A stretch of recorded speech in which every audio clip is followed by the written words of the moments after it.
Isinailalim sa state of calamity ang Northern Samar sa tindi ng pagbaha roon bunsod ng shear line. Isa sa mga napuruhan ang bayan ng Catarman. May report si Cedric Castillo. Bunsod ng walang tigil na buhos ng ulan. Mga bubog na lang ang kita sa barangay Ipil-Ipil, Catarman, Northern Samar. Mga piraso ng kahoy at styrofoam ang gamit ng ilang residente para hindi malunod sa abot-leeg na tubig. May ilang nakituloy sa kapitbahay na mas mataas ang tirahan. Doon po sa bandang likuran ng barangay namin, lampas taon na po yung sa area po namin, nasa may liig na. Liig ganyan na. Sa ibang lugar, pahirapan ang rescue operation dahil sa malakas na ragasan ng tubig.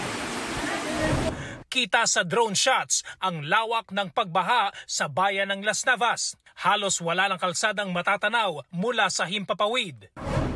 Sa barangay San Lorenzo sa bayan ng Rosario, nagmistulang ilog ang mga kalsada. Daan-daang pamilya na ang inilikas sa Northern Samar. Rubber boat naman ang gamit na pangsagip sa mga apektadong residente sa bayan ng Lope de Vega. Nagdeklara na ng state of calamity sa Northern Samar.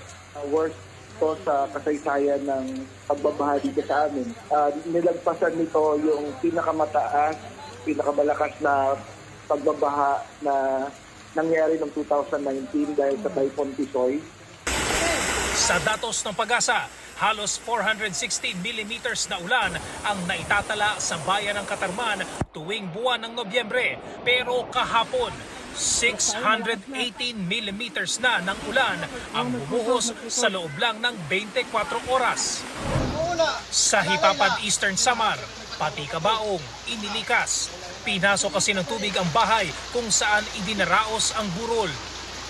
Sa panayam naman ng Super Radio DZWD sa hepe ng PDR-RMO Western Samar, 39 na barangay doon ang lubog sa baha. Cedric Castillo nagbabalita para sa GMA Integrated News.